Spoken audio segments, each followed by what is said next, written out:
नमस्कार, state news bulletin में आपका स्वागत है। मैं आपके साथ हर्ष चौधरी। बुलेटिन की शुरुआत करने से पहले एक नजर बुलेटिन की अहम सुर्खियों पर। उदयपुर हत्याकांड में गहलोत कैबिनेट का बड़ा फैसला, कन्हैयालाल के बेटों को मिलेगी सरकारी नौकरी। चंदेरी में चुनाव प्रचार पकड़ने लगा जोर, अपने अपने वार्डों में डोर टू डोर जनसंपर्क कर रहे हैं पार्षद।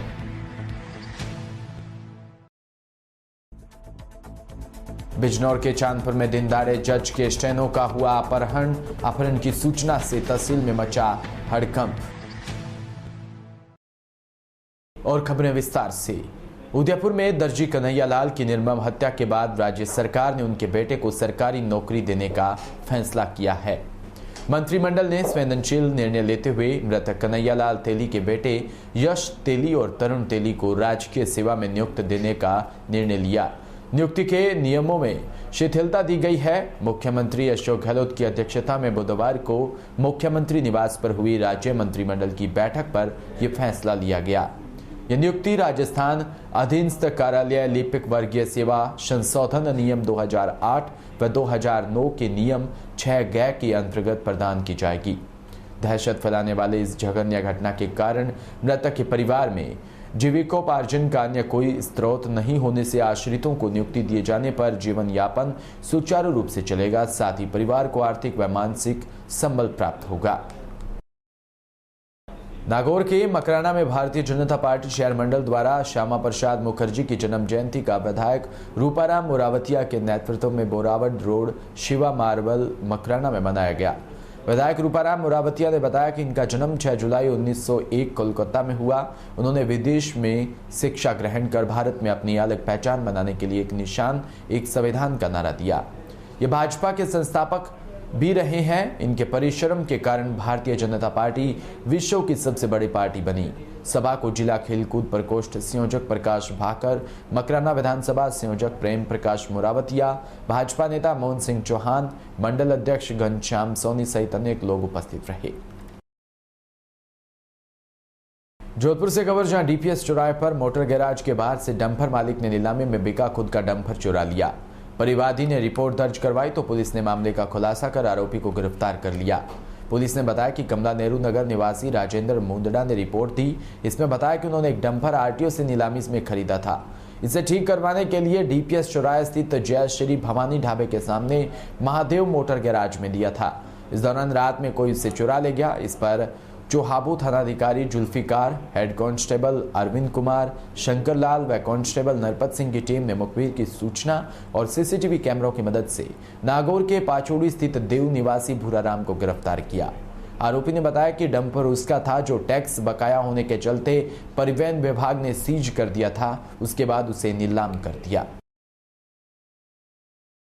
जोधपुर में भारतीय प्रशासनिक सेवा के युवा अधिकारी और जोधपुर जिला परिषद के मुख्य कार्यकारी अधिकारी अभिषेक सुराना ने 10वीं कक्षा पास कर 11वीं कक्षा में विषय चयन को लेकर जोधपुर के सरकारी स्कूल के बच्चों को विस्तार से अलग अलग उदाहरण देते हुए टिप्स दिए।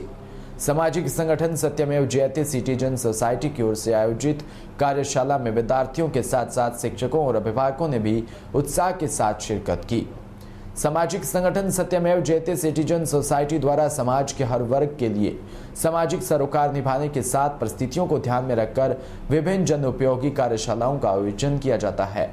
इसी के चलते 10वीं कक्षा पास कर 11वीं में आए विद्यार्थियों के लिए विषय चयन को लेकर असमंजस की स्थिति को ध्यान में रखते हुए कार्यशाला का आयोजन किया गया।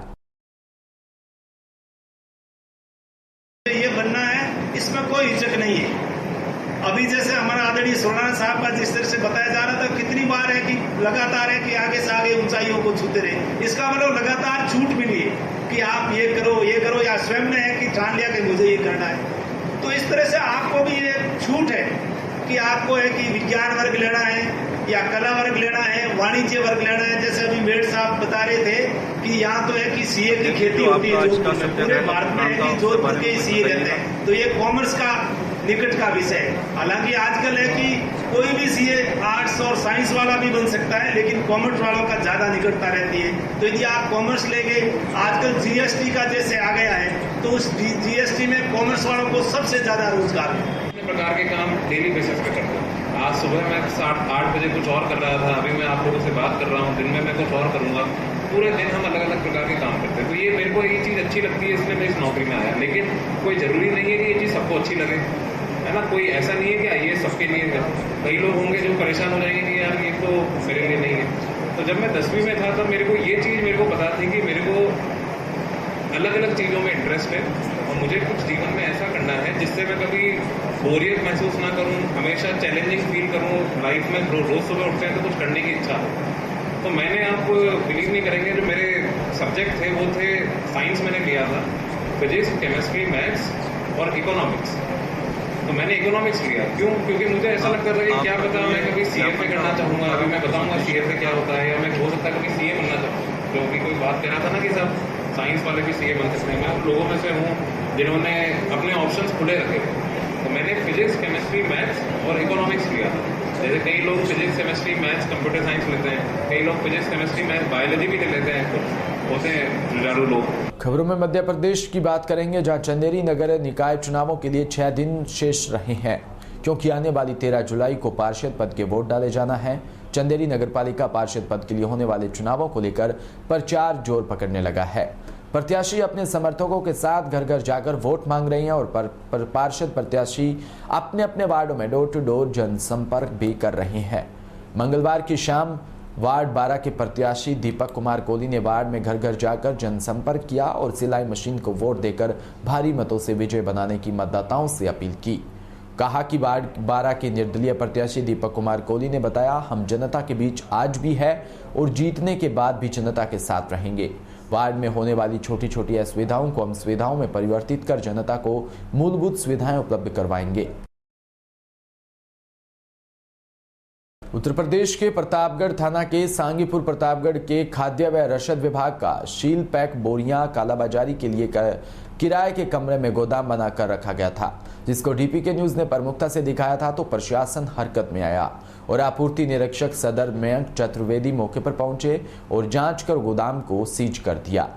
सरकारी राशन कोटेदारों से खरीद फरोख्त का कार्य राशन माफिया सुनील वैश्य पुत्र पारस वैश्य के ऊपर एफआईआर दर्ज भी की गई है। वहीं प्रतापगढ़ शहर के स्टेशन रोड की युवती को कुछ दिन पहले भगा ले जाने का आरोपी के रिश्तेदार के मार्केट पर रविवार की रात पुलिस प्रशासन ने बुलडोजर चला दिया। मार्केट की सीढ़ी पिलर छज्जा तोड़ दिया। पुलिस की नाकेबंदी के बीच कार्रवाई से हड़कंप मच गया। दुकान में लगे सीसीटीवी को भी तोड़कर उठा ले गए।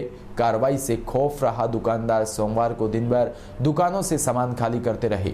हालांकि पुलिस कार्रवाई से इनकार करती रही। नगर कोतवाली के पूर्वी सहोदरपुर निवासी सैफी पिछले दिनों स्टेशन के पास स्थित जैन गली की एक युवती को भगा ले गया।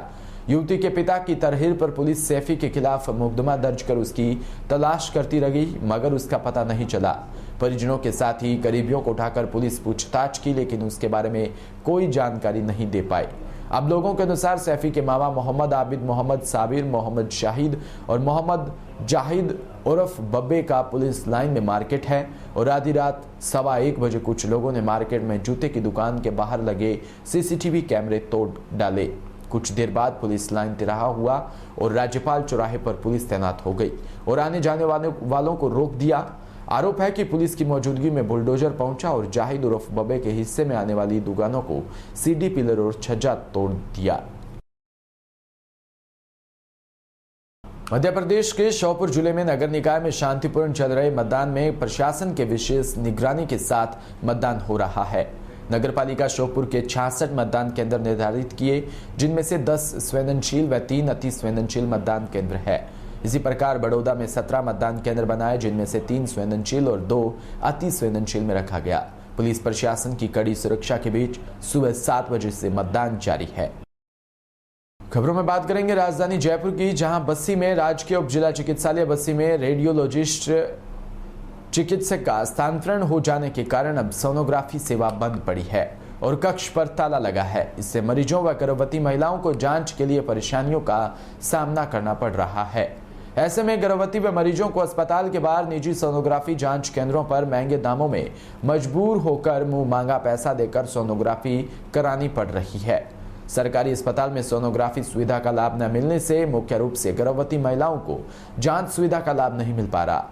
इसी तरह पथरी, पेट सहित अन्य बीमारी जिसमें सोनोग्राफी जांच के बगैर उपचार नहीं दिया जा सकता, उन्हें भी बाहर के निजी सोनोग्राफी सेंटर्स पर 700 से 900 रुपए खर्च कर जांच करवाने की मजबूरी बनी हुई है, जबकि सरकारी अस्पताल में सोनोग्राफी सुविधा मरीजों के लिए निःशुल्क उपलब्ध है। बिजनौर के चांदपुर में दिन दहाड़े जज के स्टेनो का अपहरण कर लिया गया। स्टेनो अपने आवास से निकलकर बाइक द्वारा बाबू के साथ कोर्ट की ओर जा रहा था। रास्ते में कार सवार अज्ञात बदमाशों ने हथियारों के बल पर स्टेनो का अपहरण कर लिया और मौके से फरार हो गए। स्टेनो के अपहरण की सूचना से पुलिस विभाग में हड़कंप मच गया। पुलिस स्टेनो की तलाश में सरगर्मी से जुट गई है। दरअसल ये पूरा मामला बिजनौर जिले के चांदपुर तहसील के ग्राम शाऊ का है, जहां सामुदायिक स्वास्थ्य केंद्र के निकट सिविल जज जूनियर डिवीजन चांदपुर का स्टेनो अंकुर पुत्र सुभाष सिंह निवासी अमरोहा किराए पर रहता था। लगभग 9:35 पर कोर्ट के बाबू प्रदीप कुमार पुत्र राजाराम के साथ बाइक पर सवार होकर तहसील में कोर्ट की ओर आ रहा था, जहां घर से निकलते रोड पर पहुंचकर अज्ञात बदमाशों ने हथियारों के बल पर उसका अपहरण कर लिया। क्या नाम है आपका? कहाँ गए हो प्रदीप तुम? रहने वाला मुरादाबाद जिला का हूँ। अच्छा, मगर मैं यहाँ जेएम चांदपुर में काम करता हूँ। जेएम कोर्ट में काम करता हूँ। चांदपुर में। अच्छा, क्या घटना हुई आपके साथ? हम ऑफिस के कमरे से निकल के हम अपनी कोर्ट में जा रहे थे। हाँ, कौन थे तुम्हारे साथ? हमारे स्टेनो बाबू थे। अच्छा, कुमार। हाँ, हम जा रहे थे ऑफिस के लिए। अच्छा। और एक गाड़ी आई पीछे से। हाँ। ऊपर गाड़ी के पीछे गुज्जर लिखा हुआ था। हाँ। वो कुछ आदमी थे निकले उसमें से और वो कमेंट को दिखा कर उसे अपनी गाड़ी में बैठा कर ले गए। अच्छा, पुलिस को सूचना दी है आप लोगों ने? अभी नहीं कोई सूचना, बस अभी की घटना है, थोड़ी देर हुई है। अच्छा, किधर को गई गाड़ी में? इधर को गई है चांदपुर के अंदर को, नूरपुर की तरफ को। कहाँ के रहने वाले हो? राम मोहद्दीन। अच्छा, ये आपके बच्चे साथ क्या घटना घटी है? बच्चे का वही विवाद चल रहा था, सगाई वगाई और उसने मना कर दी को। अध्यक्ष जी, जो आपका आज का सत्याग्रह का प्रोग्राम था उसके बारे में कुछ बताइएगा। उसे पहले से धमकी रखी है चांदपुर। क्या हुआ उनके साथ? चांदपुर से मैं ठाक ले जाऊँगी, अपहरण कर लिया उसका? अच्छा जी, क्या नाम था उनका? हमको क्या करते थे ये? स्टेनो जज के चांदपुर में। चांदपुर। कितने बजे घर से करा रोड पर से? ये मुझे जानकारी नहीं, मैं तो अभी आया हूँ। आप कौन हो उनके? आप कौन हो? बंदायूं से खबर, जहां 114 बिलसी विधानसभा में कई दिनों से लाइट की व्यवस्था खराब होने पर आजाद समाज सेवा समिति के प्रदेश अध्यक्ष सोलंकी ने बिजली विभाग एक्सियन का नगर उठानी के बिलसी रोड पर पुतला फूंका। जनपद बंदायूं के 114 विधानसभा बिलसी के नगर क्षेत्र उठानी में जनता भीषण गर्मी से परेशान है। दूसरे बिजली जुगाड़ से सही की जाती है, थोड़ा लोड पड़ने के बाद बार बार बिजली खराब होने से जनता परेशान है। दूसरी नगरपालिका परिषद उठानी द्वारा नगर में एक एक बूंद पानी को जनता परेशान है। जनरेटर बंद पड़े हैं, इंडिया हैंडपंप खराब पड़े हैं, शिकायत करने पर कोई कार्रवाई नहीं होती है।